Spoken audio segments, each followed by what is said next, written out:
Today we are working Psalm 70. Psalm 70 frequently in magic is used to get a good night's sleep, so for insomnia. It's also used to repel any evil desires of others. And today we are going to use Psalm 70 to reverse oppression.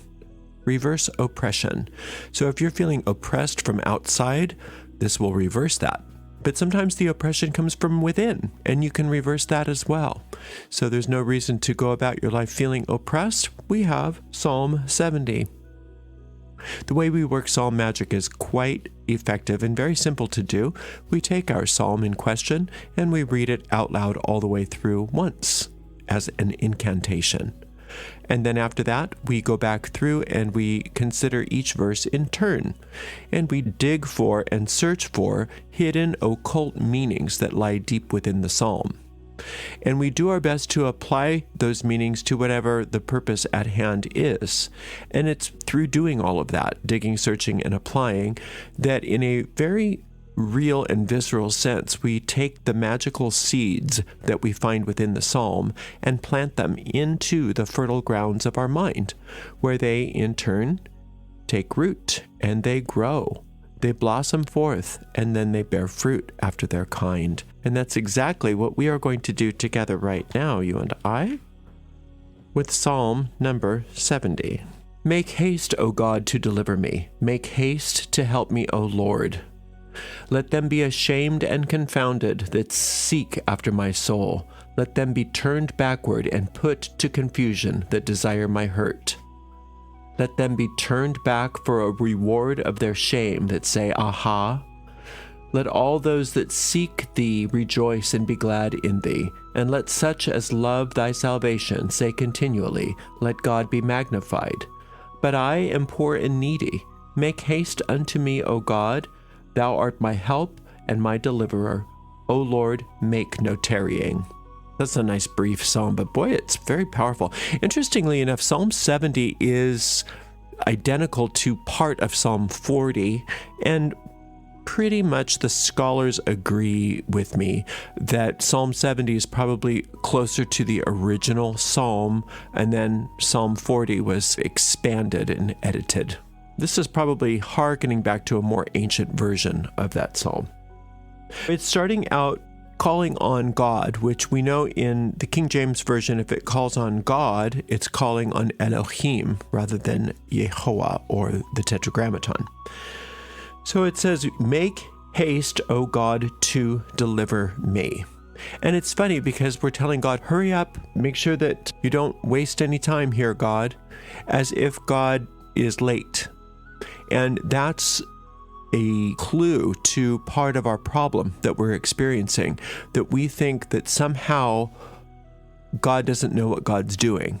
Infinite intelligence doesn't know what they're doing, and that the reason why we're experiencing problems is because God's fallen asleep or lost our file or somehow forgotten that we're here and it's just taking too long. And if we could just hurry God up, everything would be fine.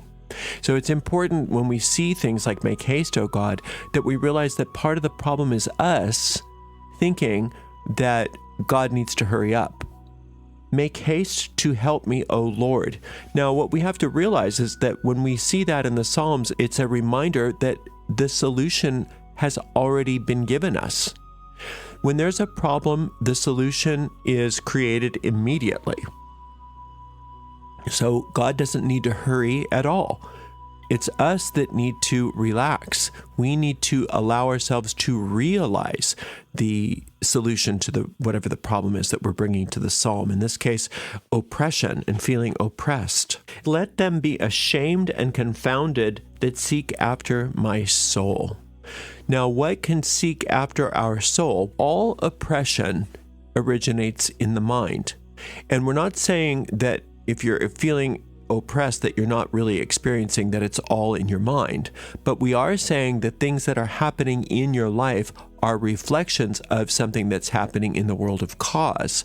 And so the fastest, most expedient and efficient way to deal with any problem, including this one, is to find where its seeds are within our own mind. Because when we handle that, then the handling of the effects of them in the physical objective world is just a done deal. Let them be ashamed and confounded that seek after my soul.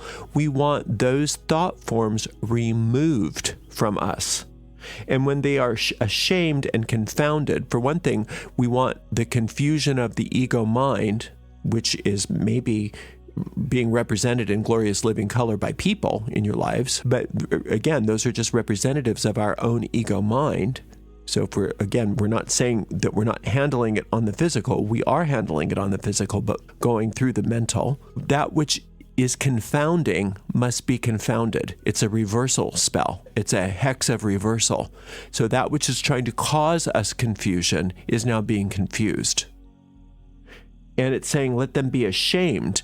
Now, when something is ashamed in the Psalms, it's putting a scarlet letter on it.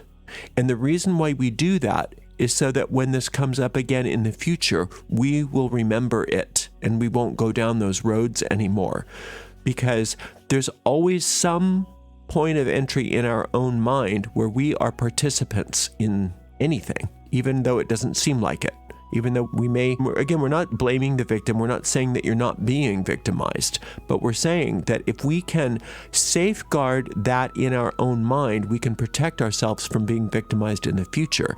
And so now, when we see signs of this coming up, since it's ashamed, we're going to be reminded in the future not to go down certain roads and not to entertain certain thoughts. Let them be turned backward and put to confusion that desire my hurt. Now that's a righteous desire of the heart. Something that desires your hurt needs to be removed, needs to be reversed. You have every right to that. But then what we have to remind ourselves is we in turn cannot desire harm for others. And that includes little things like schadenfreude. Oh, yay, they got their just desserts, woohoo! Then we're participating in the same way that we're asking for it to be removed from us. So anytime we do any kind of curse or reversal, especially when we're using Psalms, it is a reminder to us that we have to toe the line ourselves. So no secret desire that people receive harm, even though we think they deserve it. That's not up to us. That's not our job to decide who deserves pain and who deserves punishment. That's up to infinite intelligence to sort all that out for us. But we do have the right to claim that all that is desiring our hurt be removed from us. We do have the right to a reversal of this, and this is a reversing curse. And remember that when you curse something through the Psalms, if it indeed deserves to be cursed, it will be handled. If it doesn't deserve to be cursed, we are protected. We are protected because there's safeguards, there's stopgaps in psalmic curses. So you can curse to your heart's content when you're using this psalm, knowing that if you're off the mark, they're safe and you're safe. But if you're not off the mark, then they're going to know that they messed with the wrong person, right? But mostly what we have to do is learn to keep our own side of the street clean here. So when it says, let them be turned backward and put to confusion that desire my hurt, let them be turned backward for a reward of their shame that say, aha, aha. So when somebody says, aha, like they've got you, they know you, like you deserve something, like they have a right to harm you. If you do that yourself, then you're going to know too. So you got to be careful when you're doing any kind of cursing that you do not participate in the same kind of activity that you're asking to be delivered from. And a lot of times we say, oh no, my hands are clean. I'm perfect. I'm just so innocent. And I was just sitting here minding my own business and they came and hurt me. And I never do that. And then they get their just desserts and you say, woohoo, yay. They deserve that.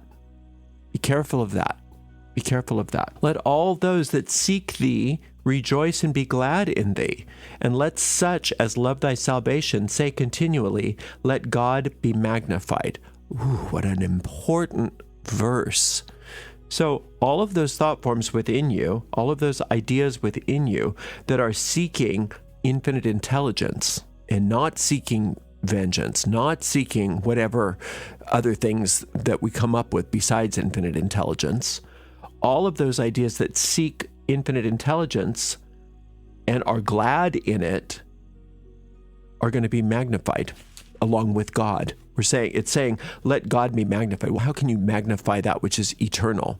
What's being magnified in you is your own glory, is your own happiness, is your own joy, is your own satisfaction, is your own success, is your own safety. Now that's reward enough. You don't need to watch people suffer. You don't need to be glad that other people are getting what they deserve. That's not a reason for celebration. The reason for celebration is that now you are turning all of your thoughts to infinite intelligence and allowing your own glory to be magnified. Because that's what happens, is what we focus our mind on is what expands in our reality. So we want to focus on the name of God. And we always focus on those qualities of God instead of the problem. And that's our magic formula: infinite life, infinite soul, infinite spirit, infinite intelligence, infinite truth, infinite love, infinite law, infinite presence. We always are thinking of those things, not vengeance, not excitement that somebody's getting what's coming to them. Leaving all of that in the hands of infinite intelligence to sort out, knowing that we are free, we are safe, we are protected, and all is well with us. We are magnifying all of the qualities of God within ourselves when it says, let all those that seek to rejoice and be glad in thee, and let such as love thy salvation say continually, let God be magnified. Infinite intelligence is salvation. What is salvation? It's solving your problem. And remember, your problem was already solved. So the way that you find that salvation is by loving it. Loving the fact that the solution is there and it's for you and you're receiving it.